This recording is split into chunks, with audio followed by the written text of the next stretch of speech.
Tất cả mọi người, hôm nay mình quay video về hướng dẫn các bạn cách làm slime nha. Thì mọi video trước thì mình có hướng dẫn rồi, nhưng mà có mấy đứa bạn của mình á, nó không làm thành công, cho nên giờ mình sẽ hướng dẫn lại chi tiết hơn nha.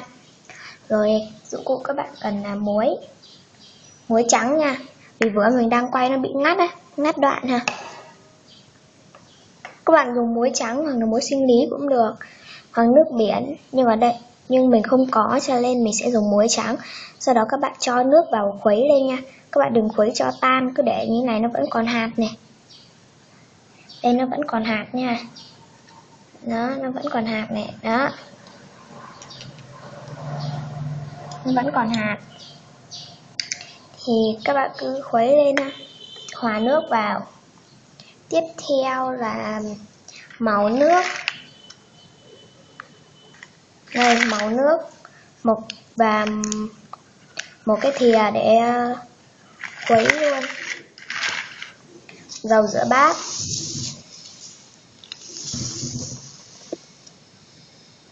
Và nước. Tiếp theo là một cái chén để đựng. Và cuối cùng là keo. Keo 30ml đây này các bạn, bữa mình đang đổ ra nó bị ngắt đoạn ha. Các bạn cho keo vào và trộn màu, tạo màu cho nó ha. Các bạn dùng màu gì cũng được. Khuấy đều lên nha mọi người. Đây. Rồi. Bước tiếp theo thì mình sẽ cho dầu rửa bát vào. Đợi mình một chút. Mình phải lót vào cái giấy này, không sợ nó bị bẩn đấy. Mình cho máy được kiểu này để các bạn nhìn rõ hơn. Rồi, giờ mình sẽ bóp dầu rửa bát vào đây. Đây. Thì mình sẽ cho dầu rửa bát nha. Đây mình sẽ bóp vào.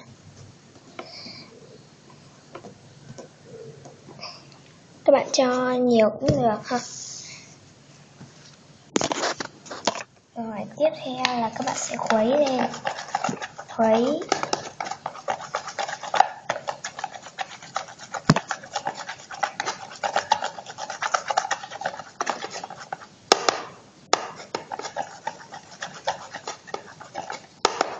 Mình mới cho có một ít, là giờ mình sẽ cho thêm nha.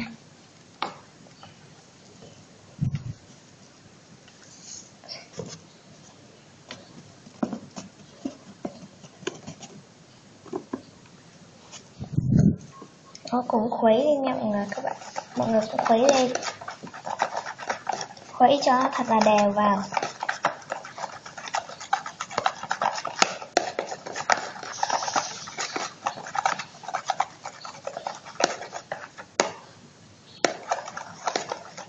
Tiếp theo mình sẽ cho nước muối. Các bạn lưu ý không nên cho hạt nha, chỉ cho nước thôi.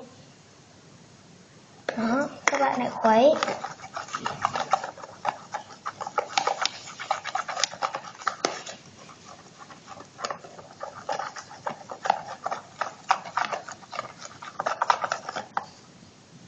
Đó các bạn nhìn chưa?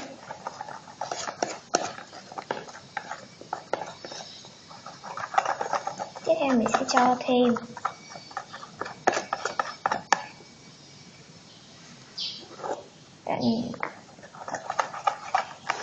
đây nha các bạn, muối càng mặn thì càng tốt nha mọi người.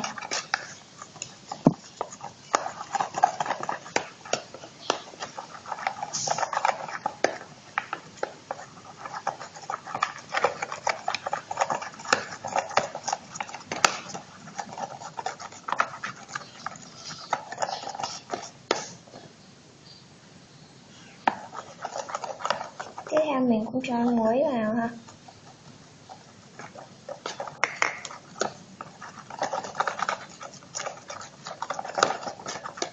Đây nha. Mọi người để ý nha, không thì sẽ không thành đâu.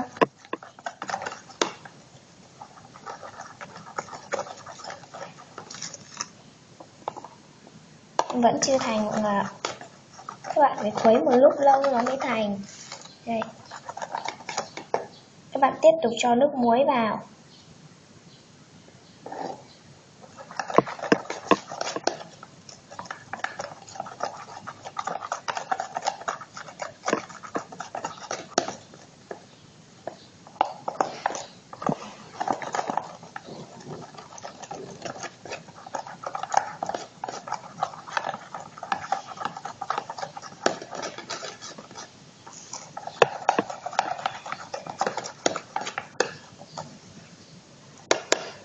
Mình sẽ cho thêm nước muối nha. Các bạn cứ nếu mà nó chưa thành, các bạn cứ cho nước muối vào khuấy lên. Đó, các bạn nhìn chưa?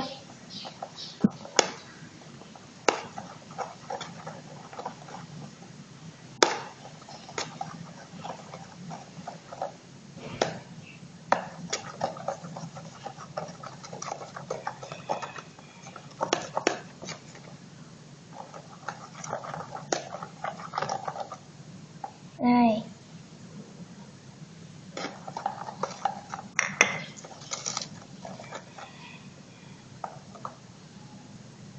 Đó nha. Mình sẽ cho thêm nước muối.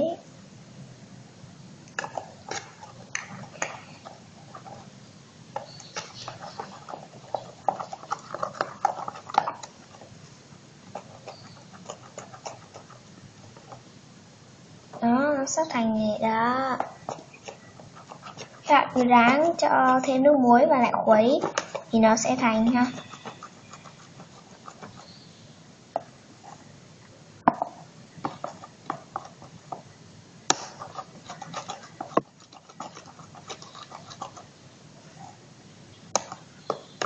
Rồi mình sẽ cho thêm nha, nước muối.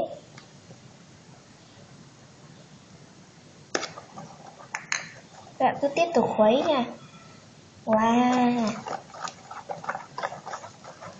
Các bạn không nên cho hạt nha, cho hạt thì nó sẽ cứng slime.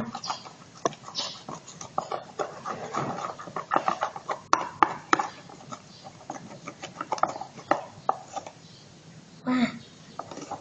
Nó sắp thành rồi này. Rồi mình sẽ vớt lên nha.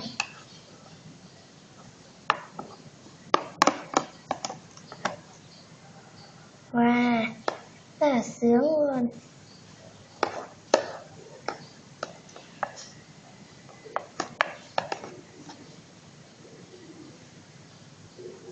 Nó vẫn còn hơi dính tay thì mình sẽ cho thêm.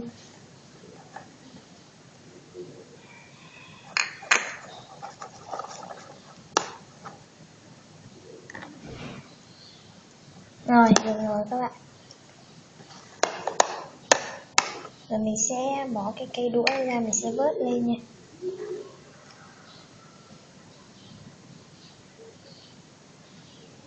Đến việc chắc thì các bạn chắc ít nước thôi để lại cho slime có một ít chất ẩm ha. Đó, các bạn nhìn nó dẻo chưa? Dẻo cực kỳ luôn đấy.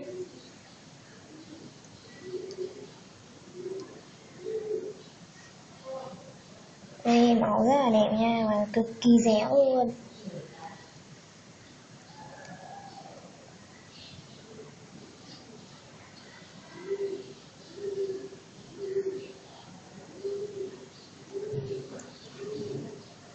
Rồi, giờ mình sẽ đi lấy cái đồ đựng nha. Các bạn đợi mình một chút.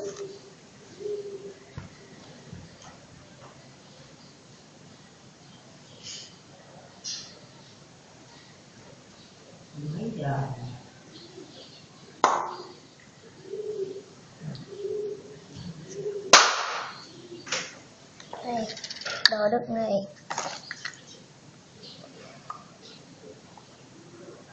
Này nha. Rất là đẹp. Các bạn đừng nên đóng vội, các bạn để kiểu này đến là 3 tiếng nha. 3 tiếng mới được chơi. Rồi thì video hướng dẫn là slime của mình đây là hết. Xin chào và hẹn gặp lại. Bye.